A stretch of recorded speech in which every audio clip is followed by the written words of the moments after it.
I am excited to introduce our speaker here today, Bruce Mehlman. Bruce has over 2 decades of experience in public policy, business, and the law, and he helps leaders and organizations understand, anticipate, and navigate political risk. Bruce is a highly sought-after keynote speaker on policy and political trends, regularly headlining business conferences and strategic planning sessions. His quarterly infographic analyses, which we're here to view today, are consistently covered by national media, such as CNBC, Fox News, and Hearst. Bruce previously served as the Assistant Secretary of Commerce for Technology Policy under President George W. Bush. He also worked as a senior leadership aide in the House of Representatives, general counsel to a national political party committee, and policy counsel to Cisco Systems. Thank you so much, Bruce, for joining us, and I will kick it over to you. Well, thanks, Teresa, and I appreciate Quorum for the invitation to walk through the latest, greatest, just put out slide deck. Apologies if it's a little rough around the edges as a presentation. It's a maiden voyage, but it's called The Four Addictions, and it takes a look at what I think are the key public policy challenges for the 2020s, and in particular, dealing with the last 2 decades and where they've brought us, and to give you the framework that I think they all fall into. Things happen in the world, new trends begin, which offer upsides, which are good, but also downsides, which we tolerate, but sometimes they get worse, they get harder, they get better. And you get to the point where they become unsustainable often, and you have to come up with solutions to undo them or to fix them. That's where I see China, challenges with digital technology, challenges with monetary policy, easy money, inflation, and with debt. And I'm going to walk through each of the four before offering some closing thoughts. And then, as noted, happy to take questions and answers, although so far among the people who receive these, and anybody who emails me is welcome to join my list, the biggest complaint is that I don't offer solutions that actually solve the 4 challenges, but they're hard. They're really hard. So let's start with China. And I think the way it begins, the way one has to understand it, is the Cold War ended in Berlin Wall came down in 1989, and there were big reforms in China in 91 and 92, where it opened up to the world, leading ultimately to China's joining the World Trade Organization in 2001. Those were the major events that changed the world. What happened subsequently? China became the world's factory. So if you look at the share of global manufacturing added, they went from 8.6% to over 30%. Concurrently, from 2004 to 21, America's share of global manufacturing value add fell from 22% of the world's total to 15.6%. We still make a ton of stuff, but China became the #1 factory for the world. They also became the world's top trading partner. If you go back to 2000, 80% of the nations of the world traded most with the United States. If you then go to 2018, China was the #1 trade partner for 2/3 of the nations around the world. This is visually, of course, Russia, is huge. So the change, Russia red to blue, but look at South America, look at Africa, look at so many nations in Asia. So don't let just the size of the Soviet Union and Russia change your outlook. This is a big deal.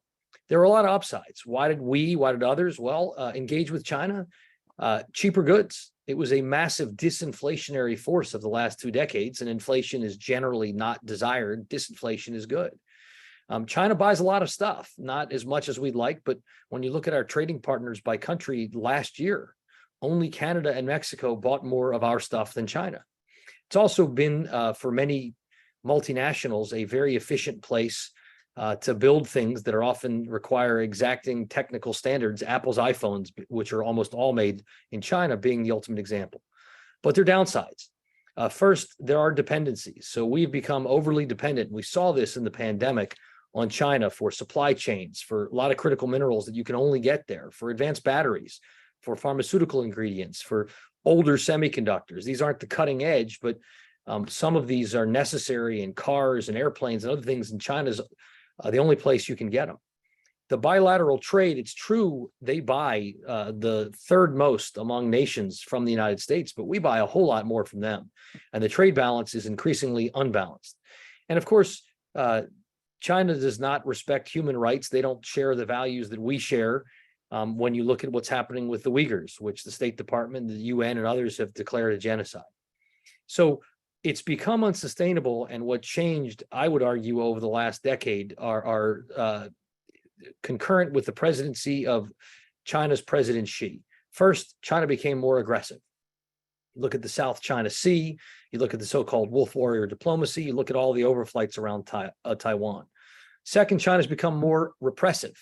No way to look at what happened in Hong Kong and view that as what the world would have wanted to see in Hong Kong, or what's happening with the Uyghurs, or even China's own tech execs. I mean, China has had some brilliant tech execs, Jack Ma, the founder of TikTok, or two who leap to mind, who weren't Chinese Communist Party apparatchiks, and yet there's a lot of pushback from the Communist Party that saw them as a threat because they weren't part of the party.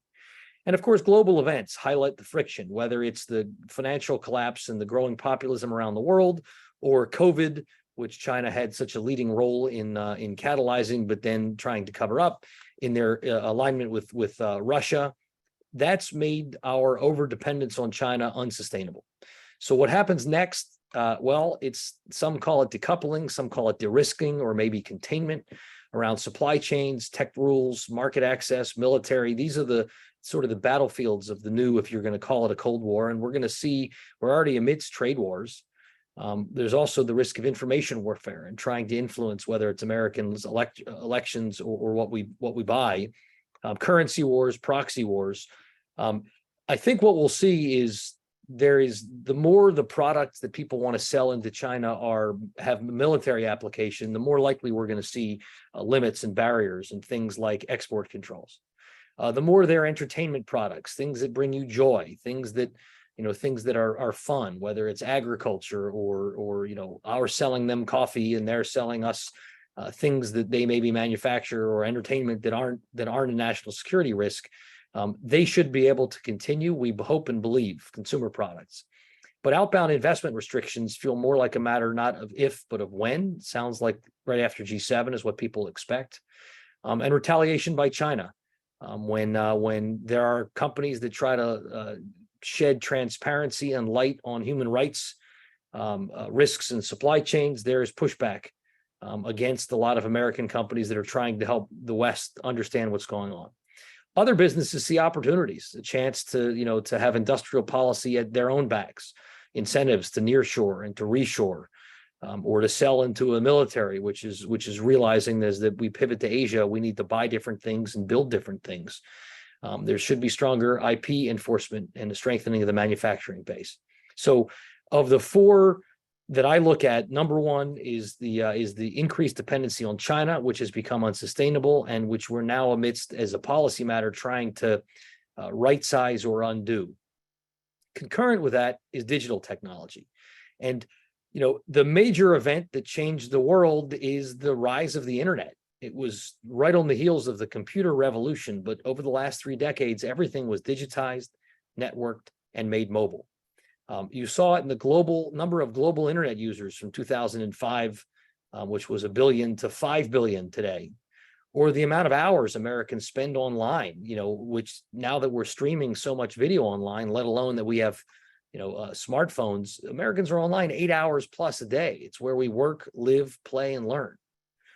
There are overwhelming benefits. This is the biggest pushback I've gotten, maybe, Teresa, is people who say, well, that's not an addiction or it's not bad. And sometimes there are plenty of things that are good, but there can be too much of a good thing. Ice cream is awesome. Too much ice cream, not so awesome. As a result of the internet, we're seeing faster innovation, higher productivity, things cost less. People who were shut out of an opportunity to be heard, whether they're authors on Substack or media channels, have opportunities to get heard. There's new products that nobody ever dreamed of when I was a kid that are now, commonplace in apps and otherwise. You can run your business more efficiently, more access to knowledge. The internet digital revolution is awesome and amazing, but it's not an unalloyed good. And there are absolutely negative externalities that, particularly in the United States, we kind of let go along because we didn't want to strangle innovation. We didn't want to overdo it. The challenges are now we're drowning in misinformation, and that may continue to accelerate. The business model for Facebook and a lot of social media is monetizing outrage. They want you to click. They want you to stay engaged. What makes you engage? Outrage. I think it was today, the testimony of, admittedly, the Silicon Valley Bank guy who wants to blame somebody else, the CFO, but it was the first Twitter-inspired bank run. We saw already with the flash crash of the meme stocks. That's very destabilizing for a lot of markets. Scott McNealy a long time ago said, there is no privacy on the internet. Get over it. He said that 2 decades ago. I'm not sure things have changed all that much. A lot of people are worrying about it's not just social media. People worry about whether it's automation or worry about cyber attacks. And they worry about, if you have teen children, what you worry about. They're spending a lot of time online. So is it unsustainable though? What's changed? And to me, the biggest thing that may change, not to be part of the great AI freakout of 2023, but it's AI.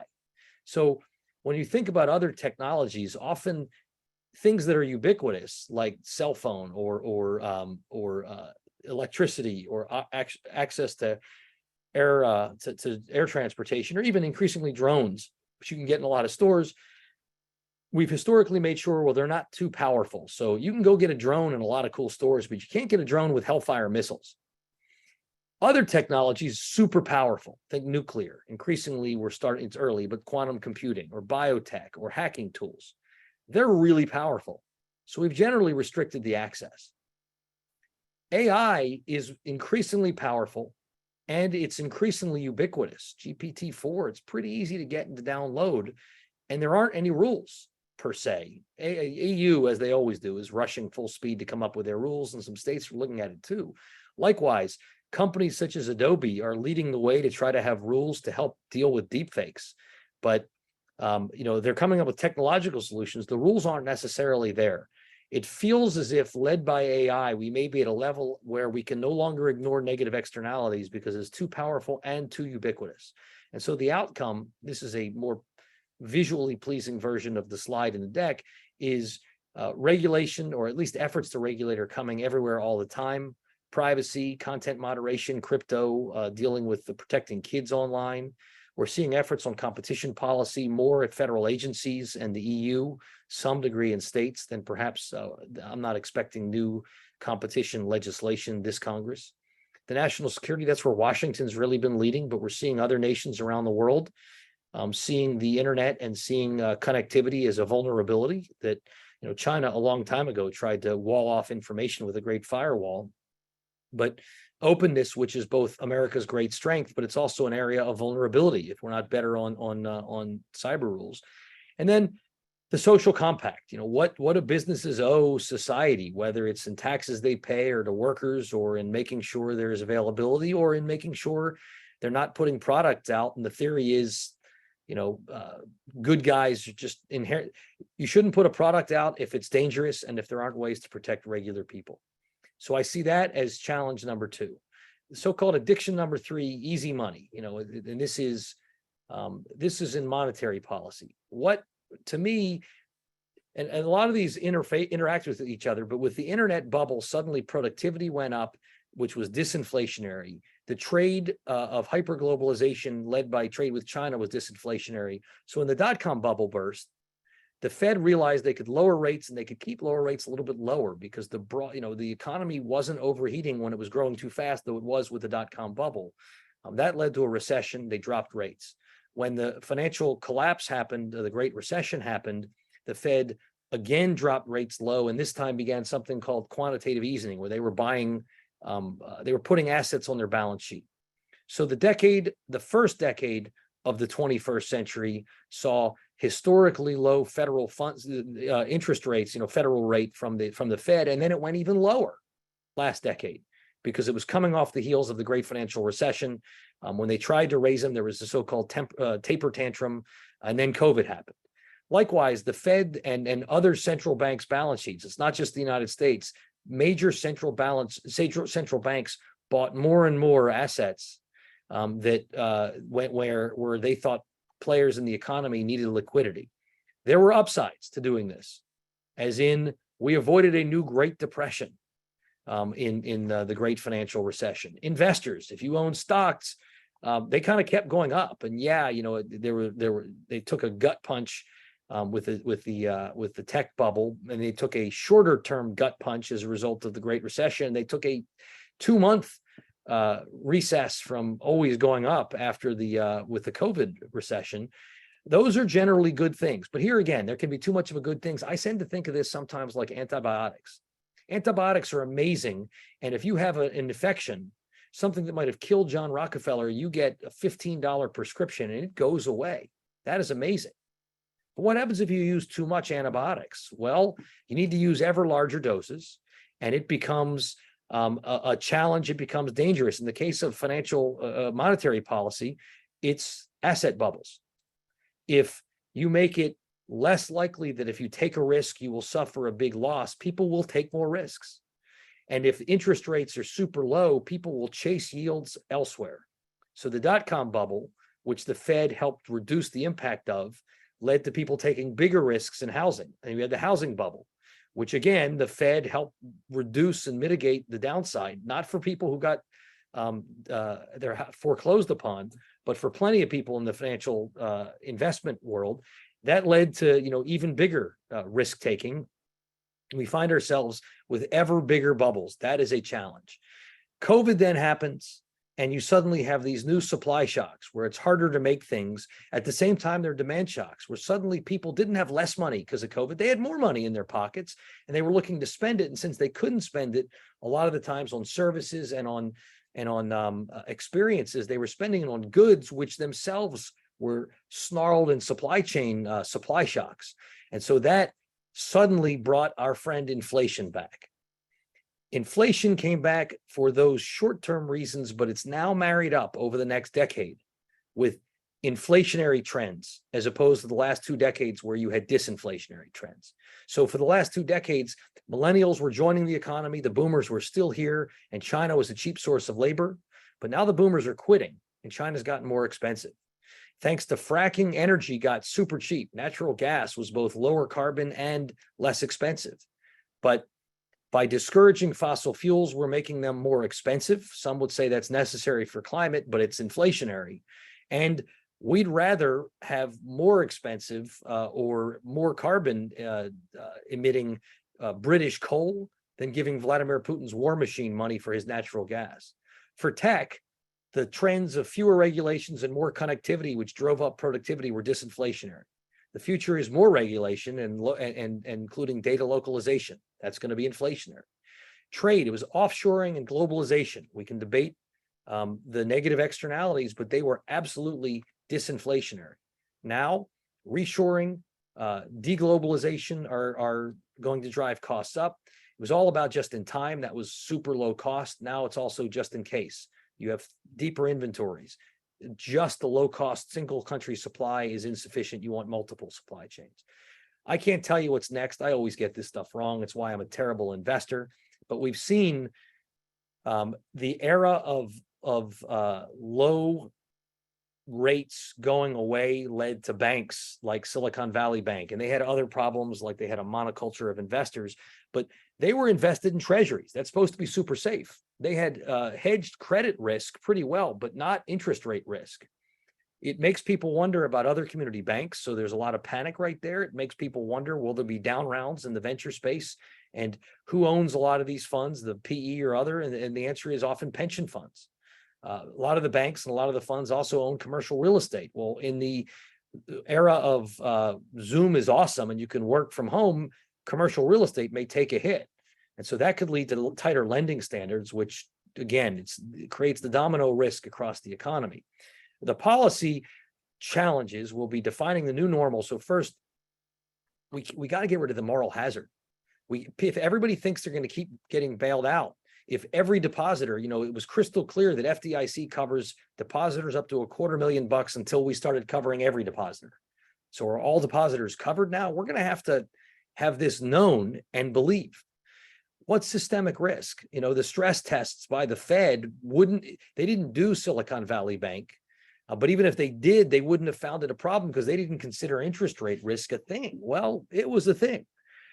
It's not about too big to fail, but who's too important to fail? And if somebody's going to get bailed out, we probably have to come up with rules to manage that. How do we deal with the fact that, banks are always all about trust, and social media runs the risk of a bank run before we can rebuild the trust? I think they're great opportunities for Web3 and for blockchain, but how do we make sure people understand that, and what are the right rules to make sure that people understand that Bitcoin and Web3 is safe and can be constructive in society? You're going to need rules that people find and believe. Finally, as rates go up, this is going to have a big challenge for people whose home mortgage rate goes up, or whose healthcare debt goes up, or credit card. We just saw Axios and others reporting that credit costs are going up. That's true for the United States too. That's going to be a challenge. So I really should have had me right before happy hour, because I'm going to lead a lot of people to, I suspect, start drinking. Feel free to start drinking right now if you've got any in the office.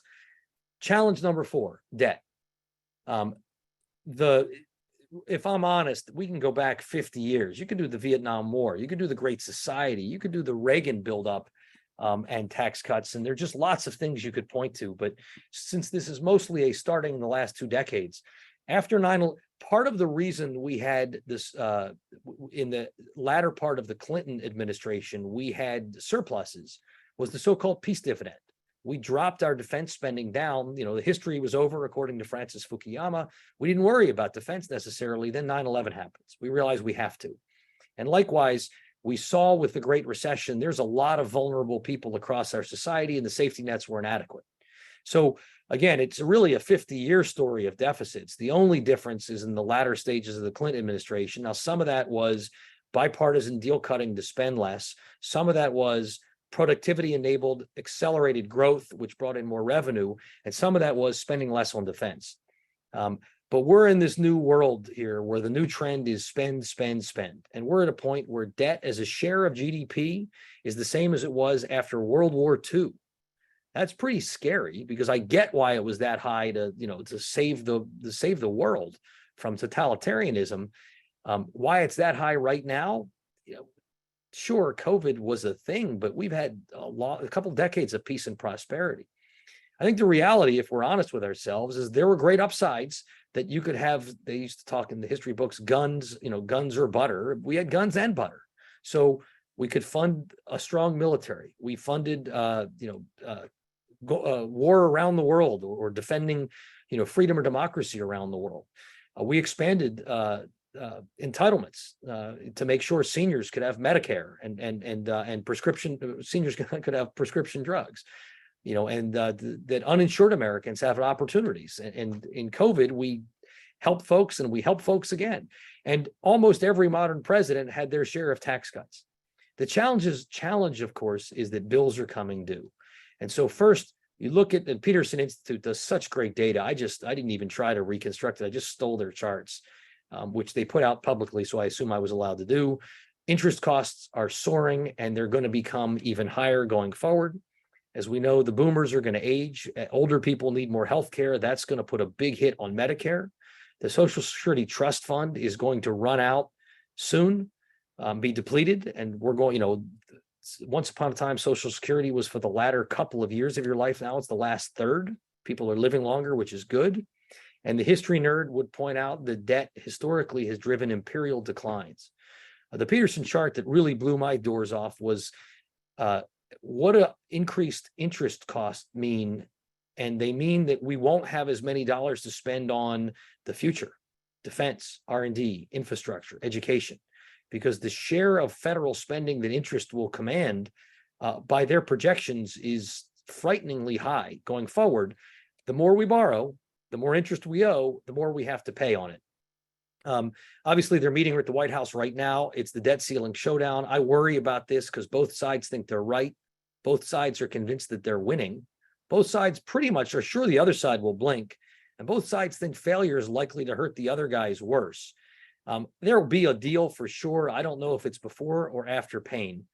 But I do know that ultimately there are only 3 ways. I mean, there are technically 4 ways to deal with debt. Or with debt. You can grow your way out of it, but there's not a ton of historical. The late 90s was the example, but we also underinvested in defense back then. You can increase revenue, you can reduce spending, and we know where the big spending is coming from going forward. Or you can inflate your currency, which would help you with your debt, but that's a little bit like dieting by amputation. It's not advised. There are challenges. So my conclusions here. Some reasons for hope, but also some reasons for despair. First, I worry that these challenges kind of mutually negatively reinforce each other. So if you were to say what policies might help us address China, well, you might say, well, they've got their national champions. We should accelerate our own national champions so that we are as cutting edge in AI, in quantum, in military applications, only if we're trying to deal with the tech sector that we think is too powerful, or maybe needs more consumer protection, or maybe that, the Microsofts and the Amazons maybe are too big. It's harder to fix digital if you're helping your own tech champions. We could restrict trade and decouple, which we're doing, to slow China down, but that's inflationary. We could invest more in DoD and R&D, as I think we need to, but that doesn't help you with debt. All right, well, how do we fix digital? Well, why don't we slow our national champions? Doesn't help you fight China. We could say, let's be willing to take less productivity and efficiency. Bad news when it comes to inflation and trying to slay that dragon.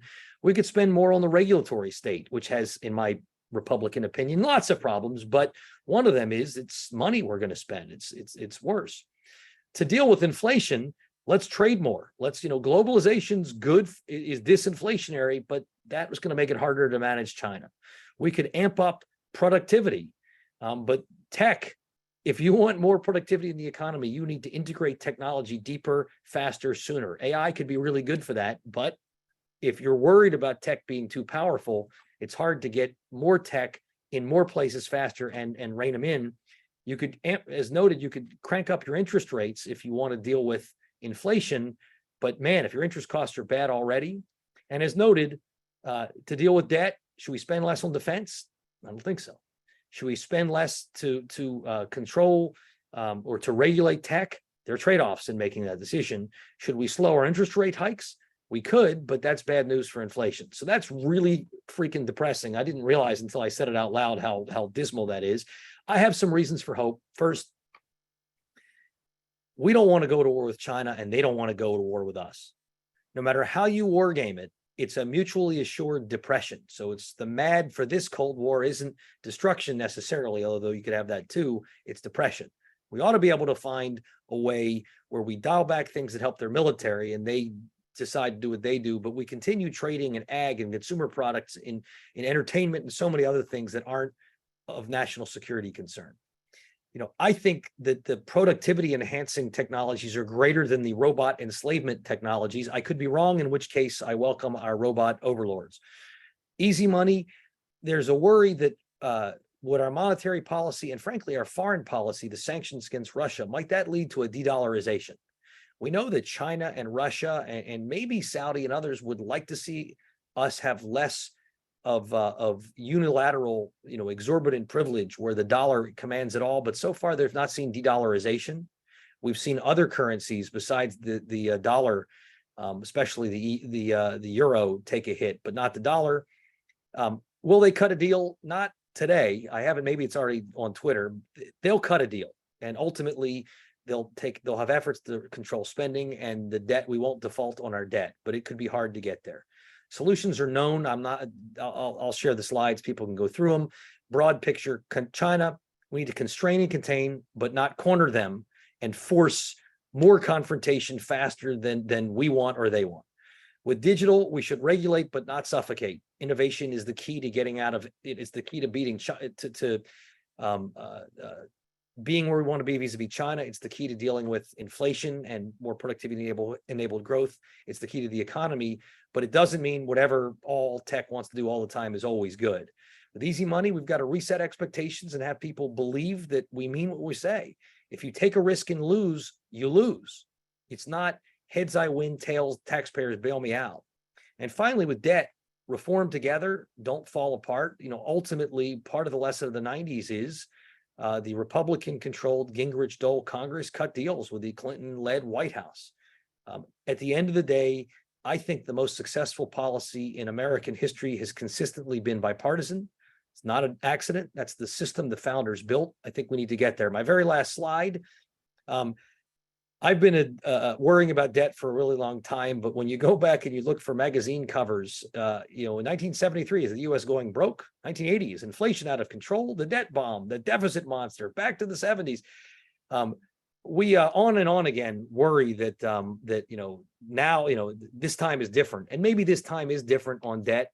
But if I'm honest with myself, I've been fretting about debt since the late Reagan era, and I've been wrong. So with that, I actually did it in 30 minutes. Who would have thought 42 slides could be done in 32 minutes? Teresa, thanks for having me. I'm happy to have any questions or none. Sure. So for folks who want to send questions, you can send them into the Q&A box down in the bottom of your screen, and we've got one right away. So first question is, what is your prediction about the end result of federal and state level interest in banning TikTok? At the end of the day, millions of Americans, I should start with the full disclosure of they're a client of my firm. So, everybody will either accept or not accept my take on this. But at the end of the day, first, I think it's an app tons of people like. Second, iPhones. I've got an iPhone. Every member of Congress has an iPhone. They're manufactured in China, but we can secure them. TikTok, working with Oracle and the government, is trying to come up with ways to secure an app on the iPhone. And I tend to believe that they're going to find technological solutions. At the end of the day, the national security community has to embrace them. But I believe if we can secure a phone, we can secure an app on a phone, and they'll come up with probably best in class means to make sure that the Communist Party of China, which I think is dangerous and a threat, can't control what we see and what we do on an app. And if they can come up with those sort of controls, we'll all get to continue to enjoy something that we think is fun and that brings competition in social media. If it's technologically impossible, well, then they'll national security will override it, although that's a federal decision. I tend to think, though, if you can secure my phone, you ought to be able to secure apps on my phone. Awesome. We've got a bunch of questions here, so I'm going to jump to the next one. So from a geopolitical perspective in regard to China, what are your thoughts on the current strategies, such as the island chain strategy, like deploying U.S. forces in the Philippines, strengthening protection in Guam, and its connection to Taiwan and containment or cornering? Can I phone a friend? Look, I'll start with, I'm not enough of a national security guru. People like Hal Brands write really smart and interesting things that I've seen. At the macro level, what I've read that I find most credible. Number one, we need to continue to transform the military. The war in Ukraine demonstrates how critical new technologies, so companies like Anduril and Palantir, are really reinventing warfare in a way that, I think can give us the same kind of sustained advantage that we've enjoyed for a few decades. But we've got to accelerate how we think about fighting, what we invest in, what we deploy is one thought. Another thought is, the way we won the Cold War, the way we won World War II is with allies. So things like the AUKUS arrangement with Australia, getting high-end nuclear subs there, the rearming that Japan is attempting to do, and others. At the end of the day, being a good ally is key to it. Part of being a good ally is trading. I think if you said, the only thing that matters is success against China, we ought to be in the Trans-Pacific Partnership or whatever they've renamed it. But, that was a own goal by the United States to not try to lead a trading arrangement in the Pacific that made it better to be our friend, where China was not a member. But the domestic politics of populism often undermine that. And then the last thing I'd say is, a great book by Hal Brands called The Danger Zone, came out, I think, last year, points out that sometimes the threat of a regime like China is not that they're going to just keep getting bigger and better and be ahead of us, but rather that they realize that they're going to lose and they're going to feel cornered and they're going to strike while they think they have an opportunity. And that explains Germany in World War I, that explains Japan in World War II.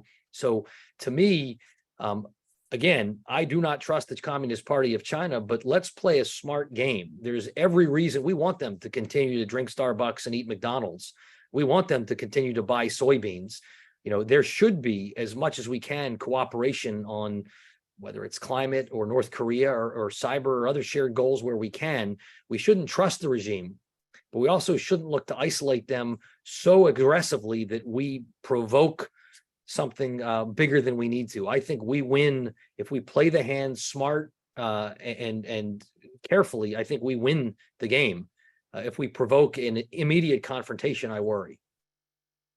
Great. Next question. How and when does debt ceiling resolve? Who pays what price?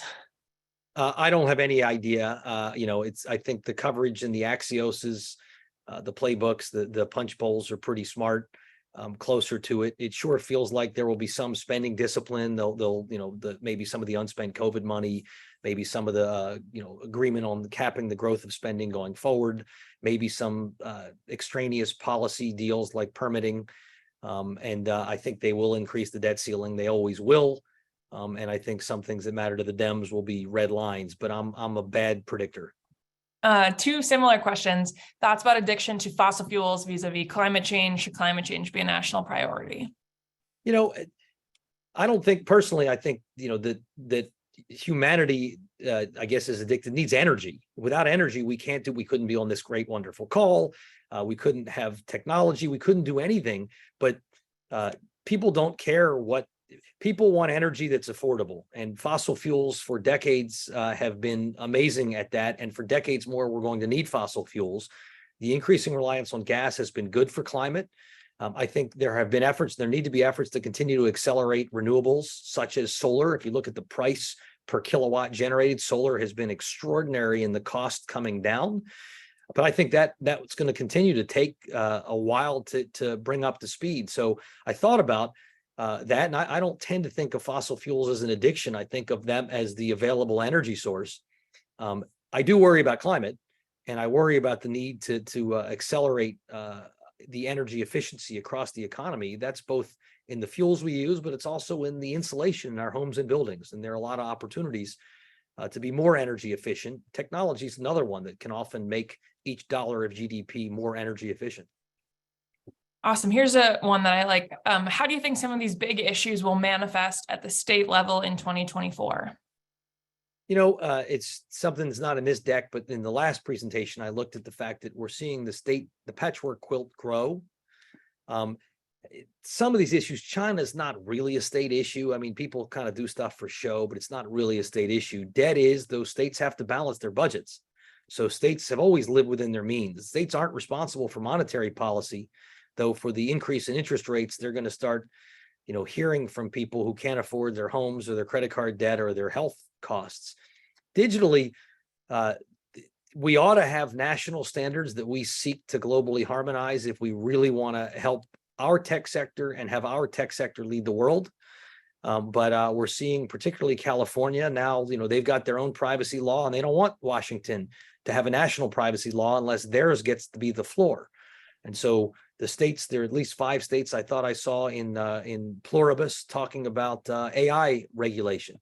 So I do worry about the patchwork quilt in the digital, among digital solutions, making it harder to have the national solutions that we often need. So question here, is there any room for bipartisanship on issues related to public health and climate? But I think we could broaden to which issues do we think there is room for bipartisanship? So my idea of where there's bipartisan opportunities, but I'm a pretty moderate, middle of the road type. So, I loved Senator Murkowski and Senator Capito, and a lot of the guys who just retired, like Senator Portman. And you look at the last Congress, there were deals. Hell, there was a deal on guns. There was a deal on chips. There was a deal on infrastructure. We're more than 60 votes in the Senate. Deal on marriage. I think there are deals to be had in permitting, in sort of an all of the above approach to energy. The people who say no fossil fuels, only renewables, are both unrealistic, and they're never going to get the bipartisan deal. The people who are drill baby drill and I don't want to hear about renewables are likewise, unrealistic and also not in the center. But I think there is a vital center that could advance some kind of all of the above approach, which would have the benefit of also making us more resilient when it comes to geopolitics. So it's a win-win. Healthcare, again, I have several colleagues down the hall who have forgotten more about healthcare than I'm ever going to possibly know. So I should have asked them for the talking points they want me to say on behalf of our clients about what the best solutions are. For me, though, I just worry about long-term how do we make sure things are affordable? I think of things like telehealth, which proved its merit in the last COVID crisis. What are the types of things that we can do to make permanent and accelerate the things that worked really well on telehealth, and to course correct or adjust things that maybe didn't work the way we might want them to work. I'm super bullish on the intersection of genomics and big data, because we saw with the mRNA vaccines, the fastest vaccine in human history, which is pretty amazing. And that happened in less than a year, when the old record was 4. All right. What is your prediction about Congress passing digital asset regulation? And what do you think will happen if they don't in the near future? There are really thoughtful people like Chairman McHenry who are working really hard on trying to come up with thoughtful rules of the road before states try to take their own hand at it, and as happened with data breach or privacy, then making it harder because there's the state laws that you've got to run into. And they seem open to hearing from the real world. I think things like the what was it, Sam Bankman-Fried, so FTX, demonstrate why having some thoughtful rules of the road are actually useful. They're useful, and a lot of the constructive Web3 players would like to see them. We just have to make sure they're not either so punitive or so reflexively imported from the older technologies that they don't allow for the kind of dynamism that it could bring. The SEC is moving pretty fast to try to come up with their own rules. I tend to be an optimist. I am disappointed often, but I tend to think Congress, has a good start and a smart bipartisan approach towards smart digital asset regulations that increase trust and confidence in the marketplace without banning things the way, say, China banned them. All right, we've got a number of questions about partisanship, political will to do different things. So I will take, where did it just go? Oh, I lost the question. There's a bunch in here. What systemic changes are needed to find or create the political will to implement some of the known solutions to the 4 addictions? That's a great question, and I worry because a lot of the time, you need a true crisis. I hope we don't need a true crisis, though we just had a true crisis, and then in the Great Recession, I thought we had another true crisis. So I'm trying, what's a guy got to do? If those weren't adequate crises, I'm not quite sure how much worse it gets. I think if we, if ultimately neither side budges and we kind of go over the cliff on the debt ceiling, that might create enough of a crisis that forces our hand in a very, very negative way on things like, monetary policy. Although again, I'm banking on a little bit of pain and then they cut a deal, not a lot of pain in a sustained way. When I think the last Congress, maybe on the heels of the COVID crisis and the riot that was day one, it was a very productive and frequently bipartisan Congress. That gave me hope and that gave me some encouragement. I think that there is overwhelming bipartisan motivation to come up with smart policies to compete against China. I think the incentive is there. I'm hopeful. I think on AI, we're a little bit right now. We're in the great 3 hearings this week. The great AI freakout of 2023. I think people underappreciated how transformational it was until like a month ago, and now they're losing their minds. And I think it's not quite as imminent Terminator as people are acting. But sometimes the level of worry hopefully leads to at least a sense of urgency, if not a sense that we need to do something radically extreme. So that's kind of hope number 2. Debt, you saw those magazine covers. I mean, I've been thinking that debt will precipitate a crisis for a really long time. It so far hasn't. The problem is it's the old F. Scott Fitzgerald. Debt's a problem gradually and then suddenly. And I do worry that when that comes, maybe it's the level, it's the ability to turn over American debt and to get more buyers of bonds becomes at such a high level that we realize, oh my goodness, we're no longer a highly rated place to place to lend to. The problem with that is, where are you going to go? We're a smart analyst I like to follow calls us the cleanest dirty shirt. There's still not any other place that I would think is there's no place else I'd rather. We got a lot of problems as a country, but there's nowhere I'd rather live. There's nowhere I'd rather start a business, and there's no government whose hand I'd rather have to play as sort of a hand of cards. Everybody's got stuff. I think the first part of your answer predicted this other question that you couldn't see, but is the current partisan political environment fundamentally different, where we should now expect disasters instead of compromise? So I think we kind of leaned into that there. Yeah, and the other thing I'd say is no. It's and I weave a lot of history into the quarterly slide decks that I publish. Partly, I think if you really want to understand what's going to happen, looking at what happened, you often realize, oh wow, things have often been bad. Go back and read about the 60s and the 70s. It's let's see, I don't know, in 1969, they were coming off a global pandemic, check, with a war around the world, check, with stagflation and inflation going really high, check, after 1968, a brutal political election, check, the murder of Dr. King and Bobby Kennedy, leading to riots around the country, check.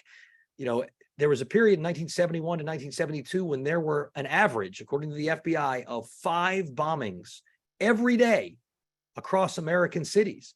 It felt hideous in the 1970s, and then Reagan, Morning in America, and we kind of got our groove back. Go back and read about America in the Gilded Age. Inequality, the last time it was as high as it was today, the Gilded Age. The last time technology was transforming how we work, live, play, and learn, it was electricity, it was cars, it was air flight, it was railroads, the Gilded Age. The last time the share of the foreign-born population was as high as it is today, leading to huge fights about immigration, was the Gilded Age.